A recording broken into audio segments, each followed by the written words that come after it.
to do is / line 2, and 2 is just grass, just something like that there. And then I'm going to make sure there's no gaps here because I'm going to use the fill command, and I have that on my clipboard. So I'm going to stand right here. I'm going to do this. So / fill, 2 is grass, 30 is the radius, and 5 is the depth. I'm going to press enter. So you notice it fills that in and doesn't come out here. And I guess I made that radius too small. So I'm just going to do that once more right here, just like that. Okay, next one here. Just going to do a little something like that. And it's the exact same thing as the last one. / and then completely covered. Once this area is developed, you're not actually going to be able to see this. So now down here, this is more organic because this stuff was made with World Painter here. Obviously not that, but this stuff here was made with World Painter. So this stuff is meant to be sort of looked at as actual terrain.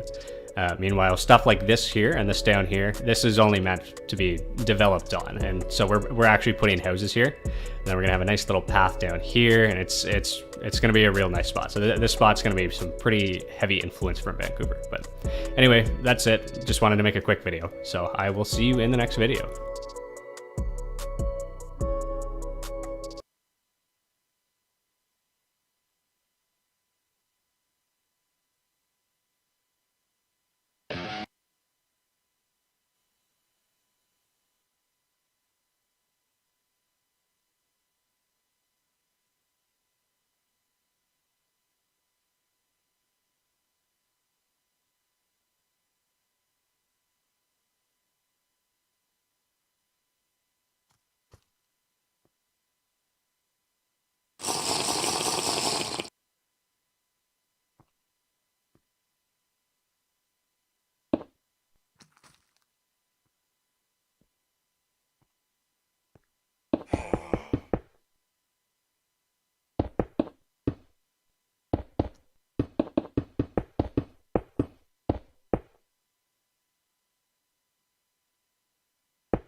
Ladies and gentlemen, my name is get that pretty.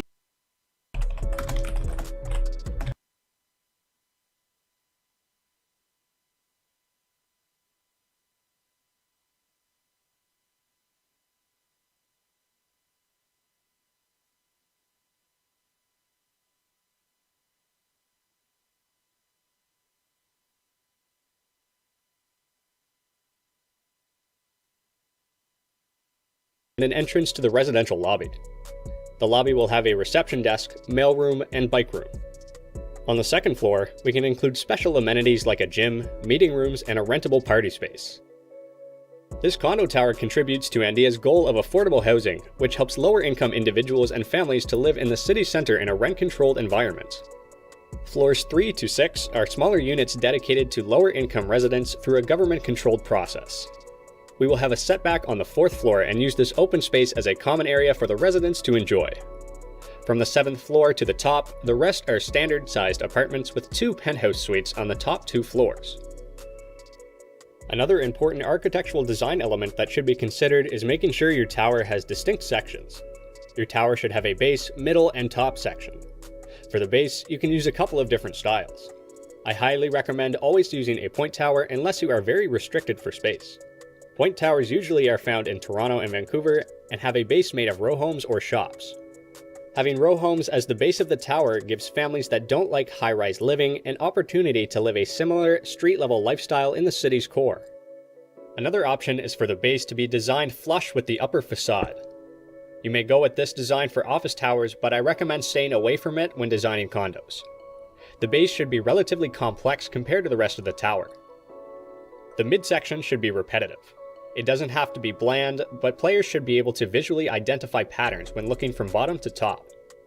Balconies and subtle horizontal lines going up the side of the tower will give it some scale.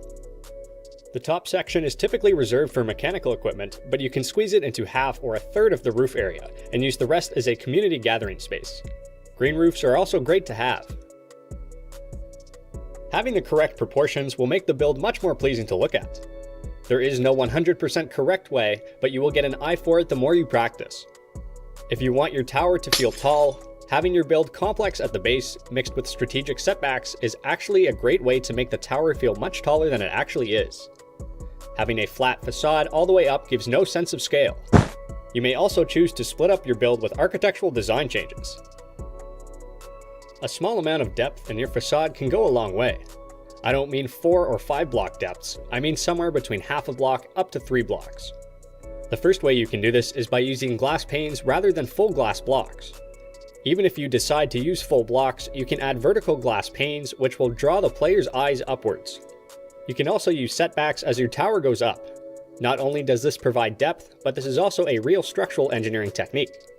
By reducing the building's floor area on the upper floors, there is less weight, which means the tower supports at the bottom can be smaller. For residential towers, you may choose to use balconies that are integrated into your facade and that work with your design.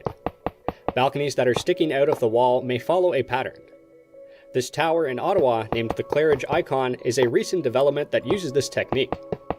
It was designed to imitate the swaying reeds of the nearby Dow's Lake. Make your tower work with the buildings around it. Your tower should always complement the city. Don't try and draw too much attention to it by using crazy designs. Having too many iconic buildings will make the city look messy. In high-density cities, you will often have mid-rises connected to a high-rise.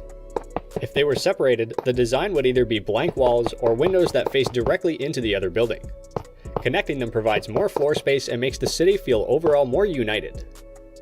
Design-wise, you likely want to draw the eye into the middle rather than to one side. You can do this by having the top of the tower slant upwards towards the center. Choose materials that are similar in color to the buildings around it. India is thoroughly planned so that districts follow a similar color palette. Style-wise, it is always nice to have a blend of mid-century and contemporary glass structures. This will provide you with a nice blend of contrast. If you want more technical information on high-rise design relating to structural elements and office building floor plans, I have a video from a couple months ago that you can watch using the link in the description. If you found this video useful, hit the like button for the YouTube algorithm. It only takes a second and it really helps me out. I'm also planning a 4 or 5-part video series about planning and building an airport, so please consider subscribing if you are interested in watching it. I'm always open to video ideas, so leave a comment saying what you want me to make next.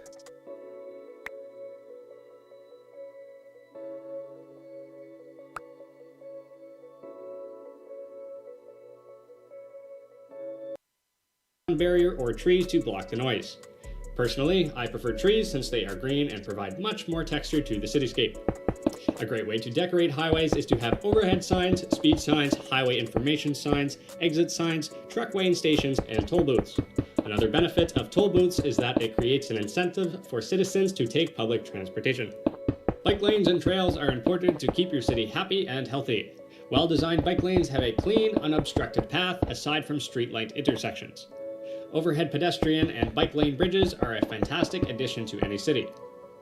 If you have bike lanes near roads, mark them with green pavement. Please have some sort of divider between cars and bikes. This technique prevents accidents. You may use planters, greenery, trees, or almost anything else you'd like. Split paint marking should be used when crossing a perpendicular road. For main trails, it is nice to split up the walking and biking trails to give more space. The biggest takeaway is keep the bike lanes and trails separate and uninterrupted when possible. Bus lanes and transportation-only roads are important in major cities. You can plan for bus lanes to be shared with bikes since buses make frequent stops. Make sure you plan out your bus routes before you build them. In real life, bus routes get really complex really quick. However, a simple planning technique is to have buses that run north-south and other buses that run east-west. Obviously, this may change depending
For the actual buses, if your city is large, having double length or 2-floor types on the main roads makes the city feel more dynamic. Transportation and emergency vehicle only roads are also very useful. Having them in-ground provides separation from regular traffic, which makes public transportation significantly faster. For main roads, please do not have them on a coastline. Have them set back from the coastline and use it wisely. In heavily populated areas, you may artificially extend the coast. Do not spam the city with major roads. Space them out and have smaller roads connecting them. Since main roads carry more traffic, it is likely that there will be more pedestrians. Therefore, it is a good idea to have on-street parking as well as first-floor shops. Do not have random turns in your main roads for no reason. It looks very messy and poorly planned.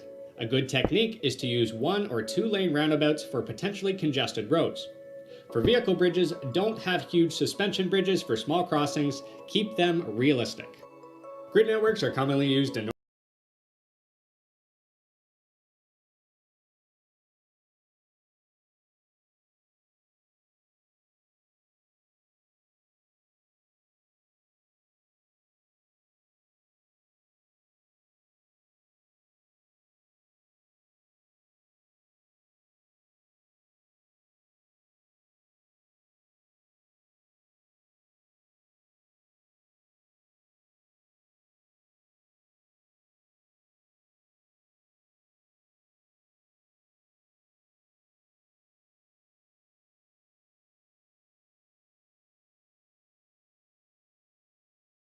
major to mid-sized non-highway roads for public use should always be lined with a blend of medium or tall trees. Smaller trees may also be used, but don't have them so low that they block the driver's line of sight. Don't spam them, have just enough so your citizens feel enclosed but not overwhelmed. Trees give a player-sized perspective to your city and amplify the true size of buildings. Main roads should always include overhead streetlights alternating on each side of the road, spaced at 30 to 40 blocks per side. Adding banners on streetlights also adds a lot of texture to the human scale. Grass strips should be placed along every road unless there is a significant space constraint.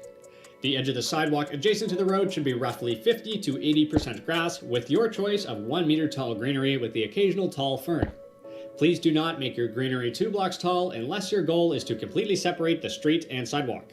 I recommend a mix of grass, 2 types of leaves, ferns, 1 or 2 types of white flowers, and 1 or 2 similar colored flowers. Main road should also be decorated with benches, garbage cans, fire hydrants, planters with greenery, different signs, crosswalks, and bus stops where needed. On-street parking should always be used in areas with high pedestrian density, such as shopping areas, downtown sections, or tourist attractions. Please be careful with your greenery near street parking. People need to get from the sidewalk to their cars. Little details help, such as parking meters, parking signs, or disability-only parking spaces. Parking meters should be placed 1 for every 2 parking spots. Power lines may be used in mid or low density areas. Please do not use them in high density areas. Pretend they are underground.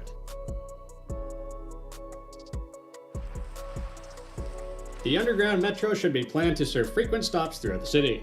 Depending on the size of the city, you can have somewhere between 1 to 15 metro lines. Andia has 4 metro lines, 1 light rail transit loop, and 1 intercity train line. Also, a pro tip, go into spectator mode and fly underground to make it much easier to plan and build underground networks. Anything underground should be planned around the metro network. Do not interrupt it. You can also have metro lines that go below water, provided the water isn't too deep. Above-ground monorails, light rail transit, or magnetic levitation trains are a great method of transportation, and it also makes your city more dynamic. These lines should be used in conjunction with the underground metro and act as a high-speed version of the metro.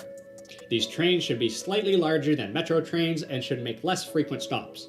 A general rule of thumb, for every 5 metro stops, there should be 1 above-ground train stop at the same station. This planning technique makes it so that these trains are used for quick transit while the metro is to get you to your final destination. If planned correctly, it will be significantly faster to take public transportation rather than drive, creating a greener and more sustainable city. The Greater Toronto Area is a fantastic example of this concept. You should plan this above-ground train in a loop around your city, connecting the midsections of each outlying metro line. India has an underground intercity train in the Central Park area attached to one of the main metro and light rail transit stations. These trains should either have 1 or 2 stops in your city at major stations before heading out into the distance. Make your city walkable. If you can't see lots of detail in an 8-chunk render distance, it is too spread out. You can have large buildings, but in areas where you have sidewalks, everything on the ground should be human scaled. This means don't spread out a bunch of buildings. You should have small trees, benches, trash cans, and other things the same size as your player. Dedicate a section of your city for downtown,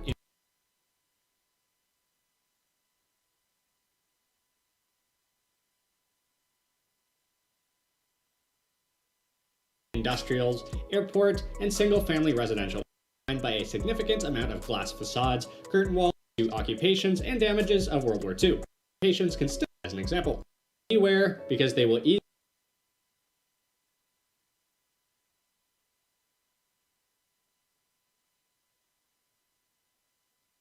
those for you to explore.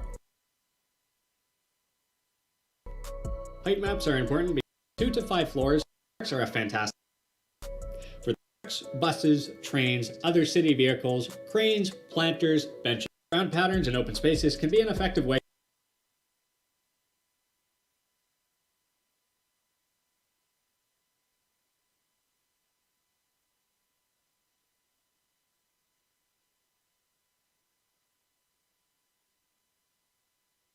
before COVID and went up the site for the information and try and record you after the third.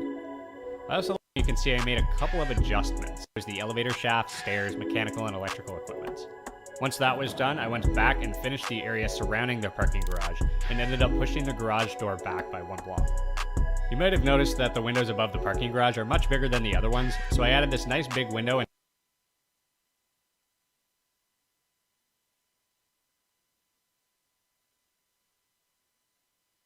stacked it upwards. Also, for the 4th floor, they were bigger than the other ones, so I added this nice big window and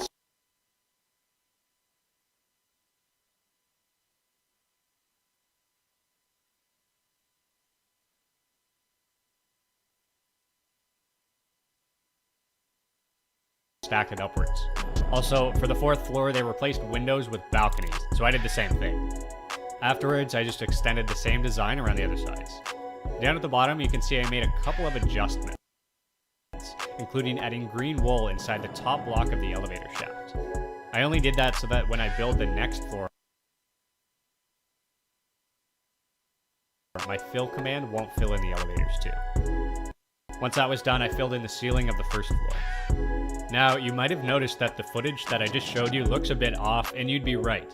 I tried to film a time lapse of me building, but apparently when you have 400 things open on your computer and try and record, OBS likes to skip a building, but apparently when you have 400 things open on your computer, and I tried to film a time lapse of me building about 90 different amenities for the residents, like I just stacked it right up to the 3rd. I also lost my beautiful time lapse of the 4th floor, but all you need to know is that I made more walls. Once that was finished, voila, the base is done, and it's time to move on to the actual tower. At this point, I had figured out the issue with I made a glass panes with vertical iron bar balconies on the east and west sides. For the glass facade, I used glass panes with vertical iron bars every 2 blocks for some minor structural detail. The glass facade of the tower, I made a template for 1 floor with small balconies on the east and west sides. For the glass facade, I used glass panes with vertical iron bars every 2 blocks for some minor structural details. The upper part was tricky because vertical iron bars every 2 blocks for some minor structural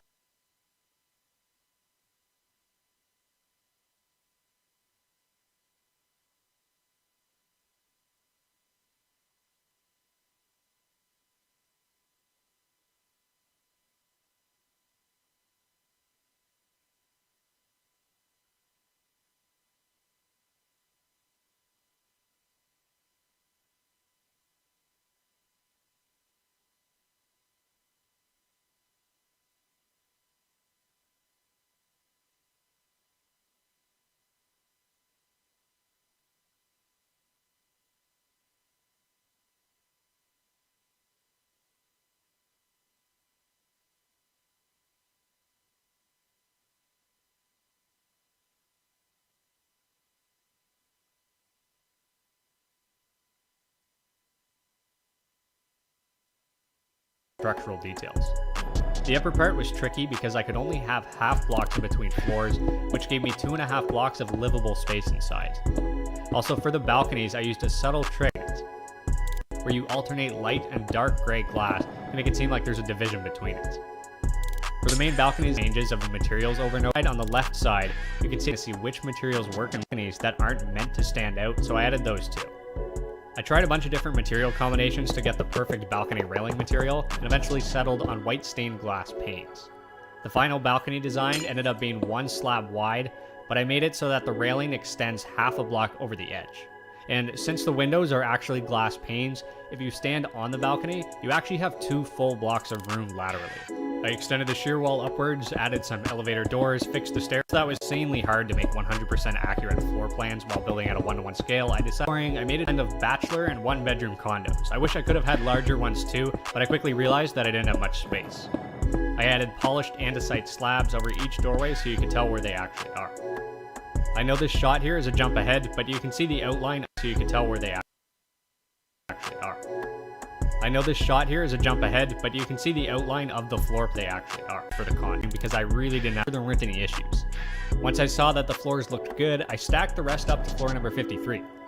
At that point, it was time to make the iconic vertically 7 floors tall, and the break in between each section is 3 floors. So each major indent is 7 floors tall, and the break in between and punch. After a couple touch-ups, I copy and pasted the rectangular design onto the rest of the tower. The only rectangle that's different was the one at the very top. Design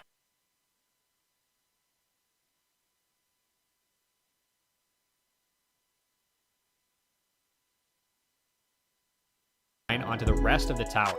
The only rectangle that's different was the one at the very top on the south side, and instead of being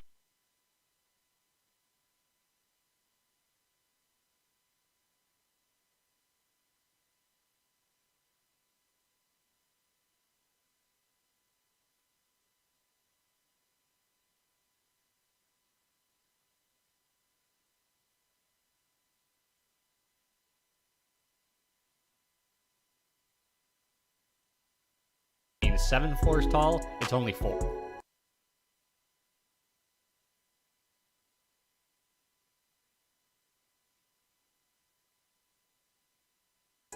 At that